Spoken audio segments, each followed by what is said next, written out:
Hello friends, எல்லோரும் எப்படி இருக்கீங்க? நம்ம இன்றைக்கி நம்ம சேனலில் ரொம்ப சூப்பரான சுவையான சுரக்காய் கூட்டு தாங்க பார்க்க போகிறோம். ரொம்ப அருமையாக இருக்கும். டேஸ்ட் ரொம்ப சூப்பராக இருக்கும். சாதத்தோடு பசைஞ்சு சாப்பிட்றதுக்கு அவ்வளோ சூப்பராக இருக்கும். இது சவுச்சவை வச்சு கூட செய்யலாம். ரொம்ப சுவையாக இருக்கும். எல்லாருக்கும் ரொம்பவே பிடிக்கும். வாங்க இது எப்படி செய்கிறதுன்னு பார்க்கலாம். நம்ம வீடியோக்குள்ளே போகிறதுக்கு முன்னாடி நம்ம சேனலை சப்ஸ்கிரைப் பண்ணி வச்சுங்க, பெல் ஐக்கானையும் கிளிக் பண்ணி வச்சுங்க, ஆல்ன்ற ஆப்ஷனையும் கிளிக் பண்ணி வச்சுங்க. சுரக்காய் கூட்டு பண்ணுறதுக்கு பாசிப்பருப்பு ஒரு கப்பு எடுத்து தண்ணி ஊற்றி வேக வச்சுருக்கோம். இது நல்லா வேகட்டும்.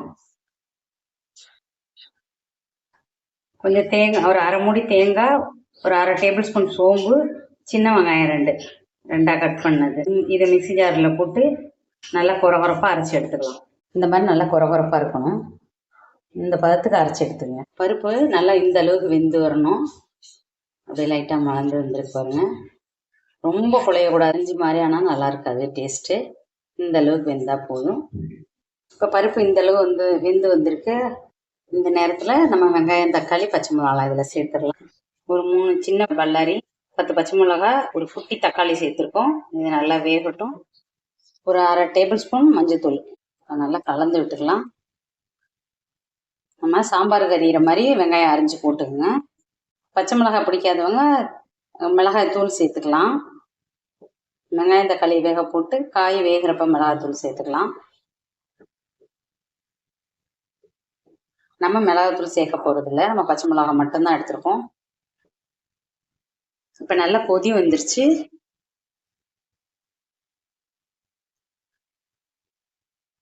இப்போ நம்ம கட் பண்ணி வச்சுருக்க சுரக்காயை சேர்த்துடலாம். ஒரு சின்ன சுரக்காய் எடுத்து இந்த மாதிரி பொடிசாக கட் பண்ணி வச்சுருக்கேன். இதை அப்படியே உள்ளே சேர்த்துடலாம். உள்ள சேர்த்துட்டு நல்லா கலந்து விட்டுக்கலாம். இப்போ இதுக்கு தேவையான அளவு உப்பு சேர்த்துக்கலாம்.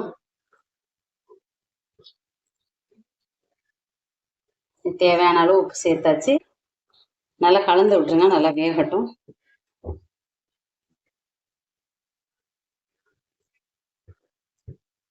நல்லா கலர்ஃபுல்லாக இருக்கு பாருங்க. சூப்பராக இருக்கும். நம்ம சாதத்துலேயும் போட்டு சாப்பிட்லாம். புளிக்குழம்பு, வத்த குழம்பு இந்த மாதிரி இருக்குது. தொட்டுக்க மாதிரியும் கொஞ்சம் தண்ணி கலக்காமல் கெட்டியாக வச்சு சாப்பிட்டிங்கன்னா புளிக்குழம்பு இதுக்கெல்லாம் தொட்டு சாப்பிட்லாம். சாதத்தோட சாப்பிட்டுட்டு ஒரு கொத்தமல்லி துவையல் வச்சு சாப்பிட்லாம். ரொம்ப சூப்பராக இருக்கும். நல்லா கொதி வந்துட்டு நல்லா கலந்து விட்டு வேக வச்சுக்கலாம். தாப்பில் வேகட்டும். நல்லா காய் வேகட்டும். பீக்கங்காய், சவுச்சவு இந்த மாதிரி இது எல்லாத்துலேயுமே இந்த மாதிரி கூட்டு செஞ்சிடலாம். கொஞ்ச நேரத்துலேயே ஒரு 10 நிமிஷத்துலேயே செஞ்சு சாப்பிட்றலாம். ரெடி ஆகிடும். சீக்கிரமாக செஞ்சிடலாம். ரொம்ப ஈஸியாக செஞ்சிடலாம். இது நல்லா காய் வந்துருச்சு. இப்போ நம்ம குறகுறப்பாக அரைச்சிருக்க தேங்காவை இதில் சேர்த்துக்கலாம். நீங்கள் தேங்காவோட சோம்பு பிடிக்காதவங்க ஜீரகம் சேர்த்து அரைச்சி போட்டுக்கலாம். அதுவும் சூப்பராக இருக்கும். இப்போ இதை தாளித்து கொட்டிடலாம். இது ரெடி ஆகிட்டு நம்ம கூட்டு சூப்பராக ரெடி ஆகிடுச்சு. ரொம்ப சூப்பராக ரெடி ஆகிடுச்சு. ஆறுனுச்சுன்னா இன்னும் கெட்டியாக இருக்கும். தாளிப்பு கரண்டி வச்சுட்டு ஒரு டேபிள் ஸ்பூன் ஆயில் விட்டுக்கலாம். இது தாளிக்காமையும் சாப்பிட்லாம். அவியல் மாதிரி தாளித்து ஊற்றினா இன்னும் நல்லா வாசனை. ஒரு டேபிள் ஸ்பூன் கடுகு போட்டுருங்க. இப்போ காஞ்ச மிளகாய் கிள்ளி போட்டாச்சு. கடுகு போட்டுருக்கோம். கொட்டி நல்லா கிளறி விடுங்க. எவ்வளோ ஈஸியாக நம்ம கூட்டு ரெடி ஆகிட்டு பாருங்கள். ரொம்ப சூப்பராக இருக்கும். இப்போ நல்லா கருவேப்பிலையை அலசிட்டு 1-2 நல்லா கட் பண்ணி இதில் போட்டு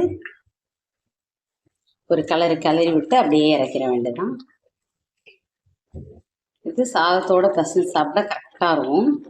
நீங்கள் தொட்டுக்கையாக வைக்கணும்னா இன்னும் கொஞ்சம் தண்ணி கம்மி பண்ணிக்கணும். பாருங்கள் எவ்வளோ சூப்பராக வந்திருக்குன்னு. ரொம்ப டேஸ்ட்டாக இருக்கும். நீங்கள் ட்ரை பண்ணி பாருங்கள். மணக்க நம்ம கூட்டு தயாராகிடுச்சு. உங்களுக்கு பிடிச்சிருந்துச்சுன்னா லைக் பண்ணுங்கள், ஷேர் பண்ணுங்கள், கமெண்ட் பண்ணுங்கள். நம்ம சேனலை சப்ஸ்கிரைப் பண்ணி வச்சுங்க, பெல் ஐக்கானையும் கிளிக் பண்ணி வச்சுங்க, ஆல்ன்ற ஆப்ஷனையும் கிளிக் பண்ணி வச்சுங்க. அப்போ தான் நம்ம அடுத்தடுத்து போடுற வீடியோ உடனுக்குடனே உங்களை சேரும். நம்ம வியூவர்ஸ் அனைவருக்கும் ரொம்ப நன்றி. நம்ம சப்ஸ்கிரைபர் அனைவருக்கும் ரொம்ப நன்றி.